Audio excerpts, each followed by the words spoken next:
Hi guys, for this video, ituturo ko sa inyo ang pag-install ng front and rear park light or yung tinatawag din na position light. Madali lang itong DIY na to kasi hindi na natin kailangan ng relay or no kasi ang gagamitin lang naman natin is eagle eye, mahina lang yung konsumo. So yun nga yung explain ko lang ng sandali lang tong diagram. Yung sa front, yung front na eagle eye, yung positive niya, itatap natin sa ignition on.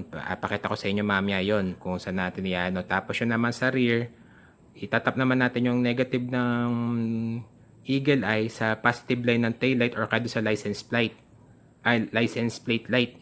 Sorry. Tapos yung negative, doon natin ikakabit yan sa switch na nakaano naman sa body ground. So bali parang negative activated ditong ano natin na to, hindi itong mga eagle eye natin. Yun nga pala sa front, ito yung ginamit ko na eagle eye. So, yung ganito. Mas malaki siya compared sa mga yung kadalasan na eagle eye, tsaka mas malakas ang buga niya. Tapos yun naman sa rear, ganito gamit ko, yung maliit lang. Yan. Kulay pula naman ang ilaw din yan para ano tayo sa nakasunod tayo sa ano ng LTO. Pula sa likod, puti or dilaw sa harap. Ayusin ko lang guys yung mga wiring and ano ko sa inyo yung actual installation.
Guys, dito sa front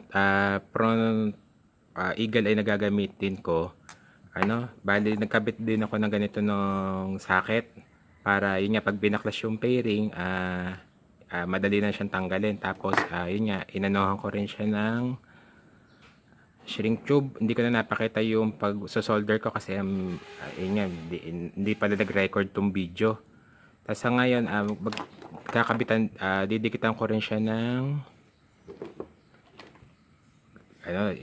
natin siya, lalagyan natin ng glue gun para maging maging waterproof kasi dito pinapasok ng tubig lalagyan lang natin ng glue gun tsaka natin ng konting black na Q-Tix para medyo maganda-gandang tingnan.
Guys, patayin ko lang ng sandali. Tapos ano na tayo, yung pagkakabit na tayo sa motor mo.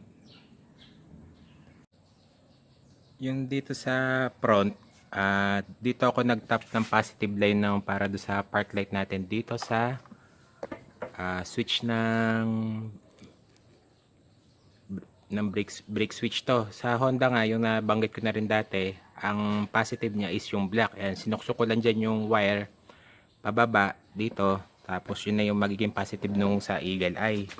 Tapos ito na yung female connector nung ano parang niya. Pag magbabaklas ng pairing, madali na siya. Tapos ito yung itsura ng switch guys. Dito ko yung switch. Ayan na natin. Ayan guys. Yan yung itsura ng switch niya. Sa ilalim ko nilagay para hindi nababasa ng tubig kasi ano lang yan yung mumurahing switch lang kinabit ko. Para hindi siya nababasa ng tubig. Tapos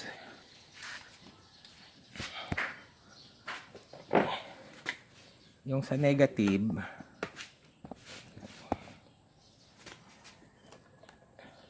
itong dalawang wire tong switch Itong isa, ito yung nakatap sa body ground. At itinornilyo ko lang dito. Dito. Naghanap lang ako magandang tornilyan dito sa likod, sa ilalim ng ito. Yan.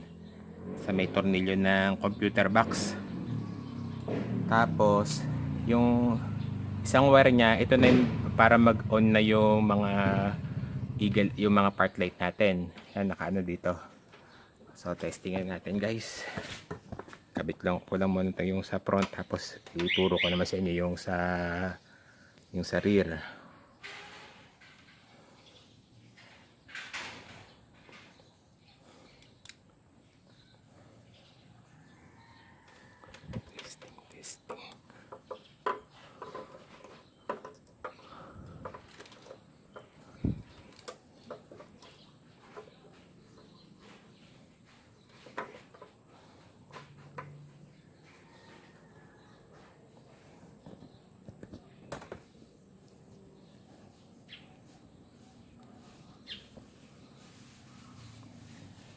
Testing.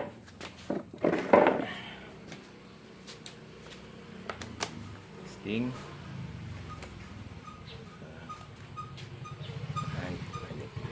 Liwanag niya guys, yung sa likod pakita lang, hindi pa tapos yung ano sa ano, yung sa likod dito ko pinagapang yung wire niya pag ganun. Yan, tapos yan dito, ayan na yung ano ng wire. Hindi pa tapos yung sa ano, pakita ko lang likod. Yan. Yan sabi guys, ito naman tuturo ko sa inyo kung saan itatap dito sa yung rear park light. Guys, dito sa rear, itatap na lang natin yung positive line ng Eagle Eye dito sa positive line ng license plate. Ayun nga yung sa black ulit. Ganito yung sinuksok ko na lang para hindi na tayo magpuputol ng wire.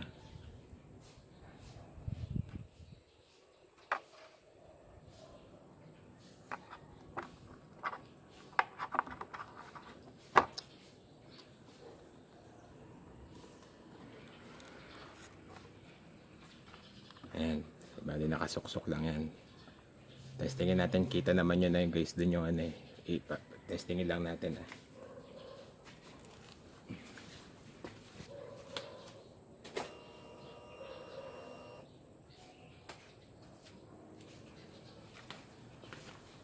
Kita nyo, ilaw. Ayun guys, tapos na yung project.